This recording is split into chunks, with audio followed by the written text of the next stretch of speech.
Lanjut ke pengerjaan nomor 14. Di sini mulai masuk ke limit menuju tak hingga. Yang dimana kalau limit menuju tak hingga itu kan nggak bisa disubstitusi, jadi kita harus kerjakan dengan cara lain. Nah, kebetulan di sini itu akar, jadi kita harus dirasionalkan atau kali sama bilangan itu sendiri. Tapi kita nggak perlu nulis ulang kayak misalnya ini kan nanti bakal dikali sama bilangan ini sendiri, tapi dengan simbol positif. Kita langsung aja masuk cara cepatnya. Jadi apabila nanti bilangan ini kan bakal dikali sama bilangan itu juga, jadi 6x pangkat 2 ditambah 2x min 7 min akar dari 5x pangkat 2 min 3x plus 2 itu kan bakal dikali sama bilangan ini. Nah, itu langsung aja kita tulis. Untuk bilangannya di depan, akarnya cukup dihilangin, jadi 6x pangkat 2 tambah 2x min 7 dikurang, untuk bilangan yang belakang itu kita pakai yang dalam kurung, akarnya kita ganti dengan dalam kurung. Ini dikurang 5x pangkat 2 min 3x plus 2 per, baru tulis semua bilangan ini tapi dipakein tanda positif. Jadi akar dari 6x pangkat 2 plus 2x min 7 ditambah akar dari 5x kuadrat min 3x plus 2. Jadi kalau misalkan di sini min, udah pasti penyebutnya itu positif. Dan kalau di atasnya itu positif, kalau misalkan bilangan ini itu positif, berarti kan nanti bakal dikali sama simbol yang beda, dikali sama negatif.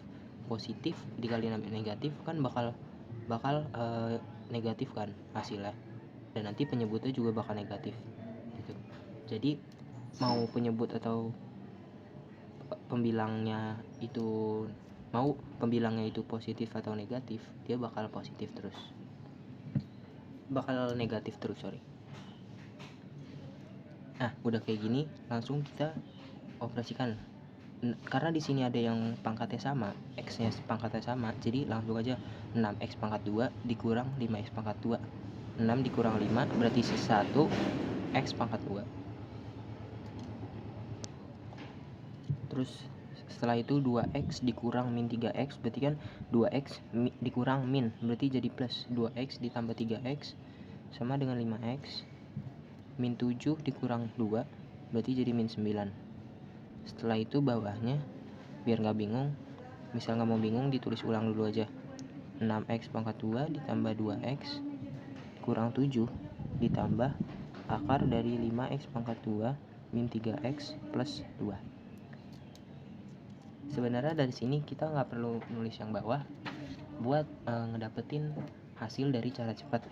Tapi untuk kalau misalkan kamu bingung, ditulis bawahnya dulu aja nggak apa-apa. Cara cepatnya adalah kalau misalkan bilangan di luar, kita dari sini kita cari mana yang pangkatnya terbesar. Kita bisa lihat di sini pangkat terbesar adalah pangkat x pangkat 2. Tapi kalau misalkan ditanya x pangkat 2 sama 6x pangkat 2 terbesarnya mana? Kita ngambil x pangkat 2 yang di luar akar. Karena sebuah bilangan, kalau misalkan dia x pangkat 2 per akar x pangkat 2, ini kan sama-sama x pangkat 2, tapi yang lebih besar itu adalah yang ini. Karena setiap di dalam akar itu pangkatnya akan bertambah 1. Jadi kalau misalkan x pangkat 2, berarti pembagi yang ada di bawah itu adalah x pangkat 3 kalau dia di dalam akar. Jadi intinya kalau misalkan di dalam akar itu pangkatnya selalu bertambah 1 pembaginya. Jadi kan nanti di sini kalau cara panjangnya nanti si x pangkat 2 ini kan bakal per x pangkat 2 karena kita ngambil pembagi penyebutnya itu adalah pangkat terbesar. Lalu ditambah dengan 5x per x pangkat 2 dikurang 9 per x pangkat 2. Begitupun yang bawahnya semua bakal x pangkat 3. Kenapa x pangkat 3? Karena balik lagi, kalau misalkan di dalam akar berarti dia pangkatnya bertambah 1. Semua bakal x pangkat 3.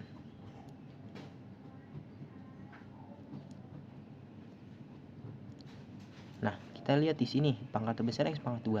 Dan di sini kan dia x pangkat 2 bakal per x pangkat 2 kayak di sini kan. Yang di atas saya pindah ke sebelah kanan. X pangkat 2 per x pangkat 2 itu sama dengan 1. Sementara 5x per x pangkat 2 karena lebih besar penyebut, variabelnya lebih besar penyebut yaitu x pangkat 2. Berarti karena variabelnya lebih besar x pangkat 2 berarti nanti dia hasilnya bakal 0. Itu. Jadi selama variabelnya lebih besar yang bawah, ya udah berarti hasilnya 0, gak perlu dihitung lagi. Berarti kan di sini 1 ditambah 5x per x pangkat 2 karena variabel yang terbesarnya itu x pangkat 2 yang di bawah, jadi dia bakal 0. Jadi sama aja 1 ditambah 0 dikurang, ini kan juga apalagi dia nggak punya variabel, jadi hasilnya bakal 0.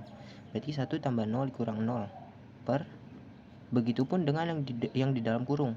Begitu semua paling besar x pangkat 3, tapi pembilangnya nggak ada yang lebih besar dari x pangkat 3. Sudah bisa dipastikan hasilnya itu akar 0 ditambah akar 0, yang dimana hasil akhirnya itu adalah 1 per 0. 1 per 0 ini balik ke cara yang tadi. Apabila bilangan per 0, hasilnya adalah infinity. Jadi kalau misalkan cara cepet ngerjain bilangan yang dirasionalin itu, kita balik lagi, kita lihat dari pangkat terbesarnya. Karena di sini pangkat terbesar x pangkat 2, sebenarnya tanpa dikerjain lagi bisa dengan cara cepat. Di sini x pangkat 2, berarti kan per x pangkat 2, berarti dia x pangkat 2 bakal dicoret kan sama x pangkat 2 sisa 1. Dan bilangan yang lainnya itu udah pasti. Kalau misalkan lebih kecil dari x pangkat 2 atau yang di dalam akar itu x pangkat 3, berarti hasilnya bakal 0. Jadi nggak usah lama-lama, langsung tuliskan 1 per 0 sama dengan infinity. Jadi jawabannya bener, B.